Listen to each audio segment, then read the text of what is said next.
On to week 4. This lecture and the next one will be on cosmetic neurology, right? So this week is on neuroethics. Um, so as we get into these sort of slightly more sort of cutting edge, I guess, areas of philosophy, um, I find that the articles are more and more sort of like here are the some issues related to this sort of problem, and less I was less able to find sort of articles that are for and against a specific thesis, like I was early on. You know, we had a argument for and against abortion, argument for and against affirmative action. Um, these will begin to be more and more just sort of exploring some of the issues that arise with these technologies, right? Doesn't mean you can't write a paper on it, right? There's still lots of room. They do make claims, right, and argue for those claims. Um, but it's a little less clear cut what the sort of conceptual space is and what side each person's on. I don't foresee that being a problem. I think this stuff is intrinsically interesting, right? So this article is by Anjan Chatterjee, "The Promise and Predicament of Cosmetic Neurology." So he begins the paper with just a sort of a little scenario, right? It's kind of sci-fi, but not really, right? All of this, you can see, is all pretty much possible right now. Um, just happens to be fictional. But suppose that a rich guy, and we'll just call him Rich, walks into Anjan's clinic because he's becoming forgetful. Right? So he wants treatment for that. So Anjan sort of he looks him over, asks him a few questions, decides that what Rich's problem is he's got memory loss due to stress. He had a recent divorce, and so that's probably it. So he prescribes him a selective serotonin reuptake inhibitor, sertraline, and Rich takes it. A few weeks after it kicks in, seems to work, feels better, doesn't have as much memory loss. So Rich is impressed with Anjan, right? He comes back with his daughter, right? His 13-year-old daughter is diagnosed with ADD, and so Anjan prescribes her Adderall, seems to help. Um, then a few weeks later, Rich is back in Anjan's clinic saying, "You know what? I'm having these tip of the tongue experiences, which I think you probably all had, right? Uh, you want the name of what's the name of that actor? Starts with an F, and you can't. It's on the tip of my tongue, right? Well, seems to be having a lot of these, right? It seemed to interfere with his performance and like meetings at work and stuff. So Anjan suggests I'm gonna at some point I'm sure to fumble some of these terms, but I'm gonna do my best. Cholinesterase inhibitor. He warns him, hey, this isn't actually approved by the FDA, right? But it might help. Rich tries it and he's happy. It does seem to help, right? So this illustration is a serotonin reuptake inhibitor, right? There it is blocking the serotonin being taken back up. And so by this time, Rich and Anjan are seeing a lot of each other. Rich also has a son, 16-year-old son. He's on the track team, and he just wants to improve his performance. He's pretty good, but he wants to be better. He just wants to be more competitive in his college educations. So Anjan says, "Okay, try this. So try some sildenafil, right? It's usually for impotence, but it does improve the oxygenation of the cells, so it can make you a more formidable athlete." Rich is starting to get pretty excited about all the help that Anjan's able to give him, and so he starts to wonder if maybe he's got this big meeting coming up. He's bidding on a project in Saudi Arabia, and he wants to get an edge, So he just comes into Anjan and says, "Hey, how can you help me? I'd really like to learn Arabic, right? That would really sort of help me. They'd be impressed by that." So Anjan prescribes him some amphetamines, right? They've been shown to improve neuroplasticity, so take the amphetamines, study. You should learn a little faster. I don't recommend that for my students, right? But anyways, that's what the studies show. All right, so he's all prepped for his meeting. So Anjan now is helping Rich a lot, right? And he says, "Okay, here for the plane ride, let me give you a little travel pack." So there's a hypnotic zolpidem for when you get on the plane. It's going to knock you out, and then when you get up, when the plane lands, take modafinil. It's a stimulant, and it works, right? So takes the plane, runs into his meeting, and the Saudis are just so impressed with his sharp wit, no evidence of jet lag whatsoever. He's just really on top of it. He knows a lot of Arabic, and he gets the contract. So happy, right? Now he's just made a ton of money. He donates a bunch of money to Anjan's research, and everyone lives happily ever after, right? Well, some of this might make you uneasy, right? Seems like a win-win for everybody, but is it really? What is it? If you are having some uneasy feelings, see if we can cash those out a little bit. So, on to the promise and then the predicaments of cosmetic neurology. So first, in a more formal way, he's going to lay out some of the promising aspects of cosmetic neurology. Uh, so you might think of like human sort of cognition or human brain function as maybe you could divide it into three broad categories. You got your motor abilities, right? You're just the way that you're able to sort of command your body to do certain things. Cognition, right? And sort of cognitive functions are things like speech, memory, right? Um, and then affective systems, which are like emotional systems, right? So motor systems can definitely be improved by drugs. Like the ones he prescribed to Rich's son, right? They improve oxygenation, oxygen carrying capacities. Steroids are good, growth hormones. I mean, they're not always good, right? But they can sort of improve your motor function. Musicians have been known to use beta blockers because it reduces the small tremors, right? If you need to be very fine motor skills, can help with that. And dopamine agonists, which sort of increase the amount of dopamine in your synapses that will facilitate motor learning of motor skills, right? Acquiring the new knowledge. Number two, cognitive performance drugs. There's a lot of them, right? So Alzheimer's patients, right, are facing cognitive decline. So there's been a lot of work on sort of reversing that. And they do seem to also have effects in normal patients. So these cholinesterase inhibitors, um, modafinil can improve vigilance, right? This was the amphetamine, I believe. Suppress impulsive responding, especially in sleep deprived states. There's even new non-addictive stimulants like atomexetine that can improve general cognitive performance. I think modafinil was a stimulant, but not an amphetamine. Um, uh, some of these drugs seem to interact with genetic factors, right? So this seems to be a possibility that you could have cosmetic neurology that's tailored to your genetics, right? That's interesting. And then he lists a bunch of memory drugs with sort of very long names that I'm not going to try to say. But a whole host, right, of drugs that seem to improve cognitive performance. And finally, affective systems. So these are also in broad use already, right? 1 in 5 Americans have depression. Nearly half suffer from some sort of substance abuse or other affective disorder. Again, affective is like the emotions. Um, So beta blockers, which are often used for anxiety, also seem to be effective in treating trauma. Serotonin reuptake inhibitors are widely used for mood disorders.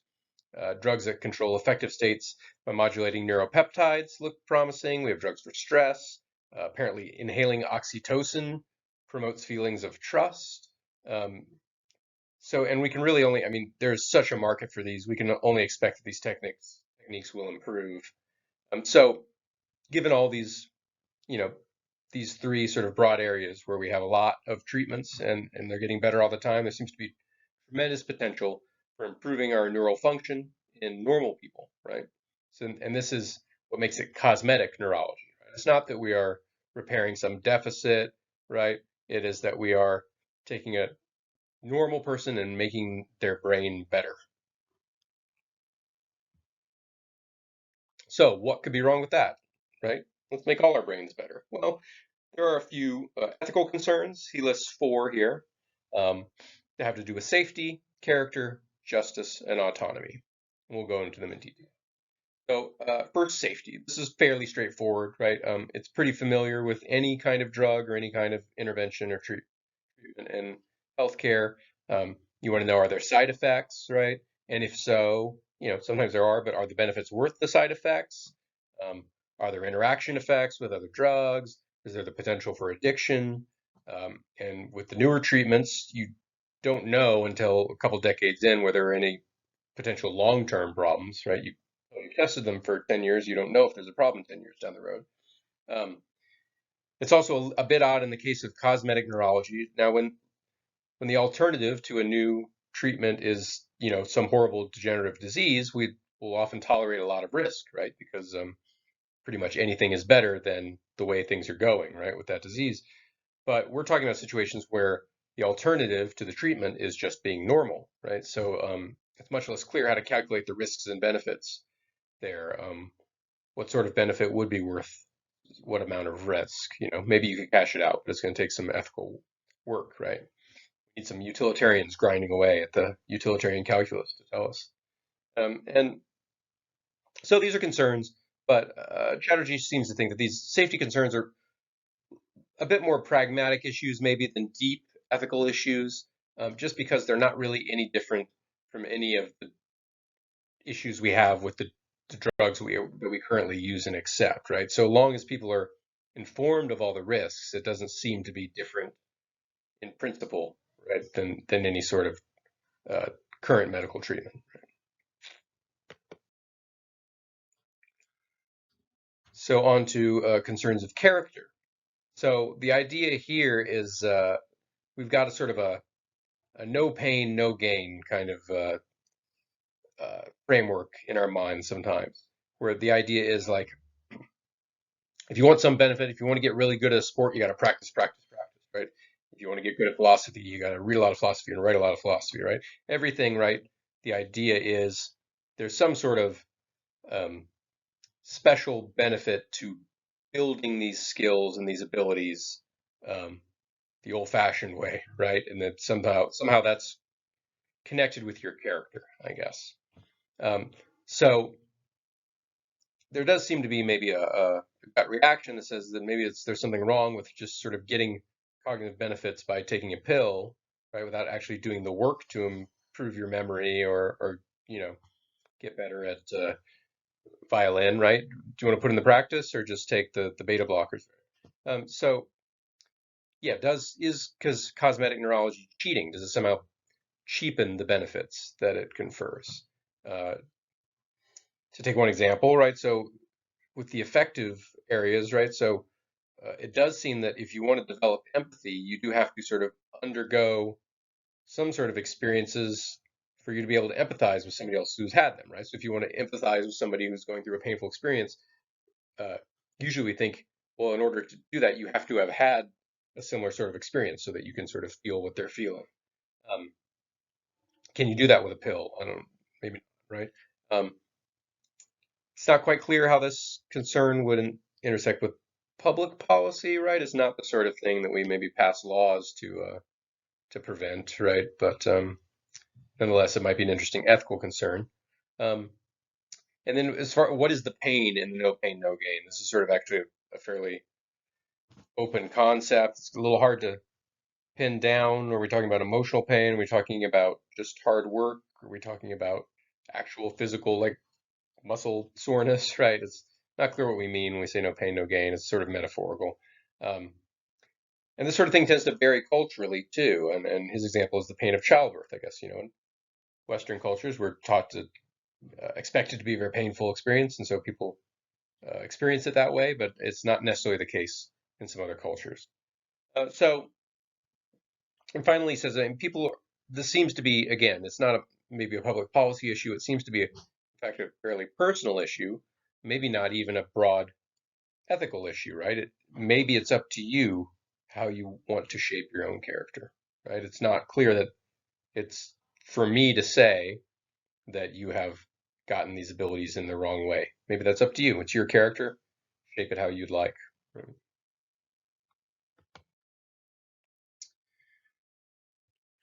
All right, number three, the justice concern. This is a concern about equitable distribution of resources. So, just on a basic sort of like the way our healthcare system works, cosmetic procedures are not typically covered by health insurance. Um, that means it's going to be an out-of-pocket type of thing, which means it's going to go to people who can afford them, right? Um, so you might start to see inequality of cognitive abilities along the economic spectrum, right? So rich people who can afford these to pay what I expect could be high prices, right, for these benefits will do so, and they'll get smarter and smarter. So the richer will get smarter, and the poor will stay the same, right? Or they, if they want to get smarter, they're going to have to do it the old-fashioned way. Um, that doesn't seem good. Uh, and given that, the healthcare system we have seems to tolerate a good amount of inequality, um, you can pretty much bet that that's how it's going to go with cosmetic neurology too.